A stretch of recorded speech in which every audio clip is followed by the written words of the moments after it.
Current assets क्या होते हैं? करंट एसेट्स के नाम के आगे क्या लिखा हुआ है? करंट। और ये वो करंट नहीं है जो हमको शॉक देता है। करंट का मतलब होता है हाल फिलहाल, यानी कि रीसेंट टाइम्स, और अकाउंटेंसी में रीसेंट टाइम्स माना जाता है 12 महीने को।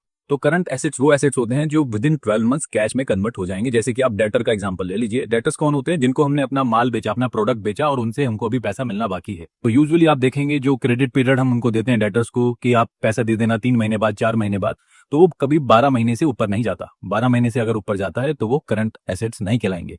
तो करंट एसेट्स क्या होते हैं? जो कैश में कन्वर्ट हो जाते हैं विद इन 12 मंथ्स। दूसरा एग्जांपल ले लीजिए, आपका जो स्टॉक है जिसको आप बेचना चाहते हैं। अगर आपने आज कोई प्रोडक्ट बनाया है, आज कोई स्टॉक है आपके पास, तो ऐसा तो होगा नहीं कि आप उसको 1 साल बाद बेचेंगे। आप उसको अभी रिसेंट टाइम में बेच देंगे, और जब आप उसको बेचेंगे तो आपके पास कैश आएगा, तो वो भी कैश में कन्वर्ट हो जाएगा। तो करंट एसेट्स वो एसेट्स होते हैं जो कैश में कन्वर्ट हो जाते हैं विद इन 12 मंथ्स। मगर एक करंट एसेट ऐसा भी है जो कैश में तो कन्वर्ट नहीं होता, मगर वो करंट एसेट कहलाता है, जैसे कि प्रीपेड एक्सपेंस। प्रीपेड एक्सपेंस क्या होते हैं? वो एक्सपेंस जो हमने एडवांस में पे कर दिए, मगर अभी हमने उसकी सर्विस नहीं ली। मान लीजिए आपने अपने ऑफिस का रेंट जो है वो अगले 12 महीने का एडवांस में पे कर दिया, यानी कि आपने अभी तक सर्विस अवेल नहीं करी है। आप हर महीने ऑफिस को यूज करेंगे, यानी कि ऑफिस से जो मिलने वाला बेनिफिट है वो फ्यूचर में मिलेगा, यानी कि हर महीने आपको 12 महीने तक मिलेगा। एसेट्स का मतलब यही होता है जिनसे हमें बेनिफिट फ्यूचर में मिलना होता है। प्रीपेड एक्सपेंस को करंट एसेट इसलिए माना जाता है क्योंकि हमने वो एडवांस पेमेंट करी है जो जनरली विद इन 12 मंथ्स के लिए हमने करी है, और जिसका बेनिफिट हमें 12 मंथ्स के अंदर अंदर मिल जाएगा।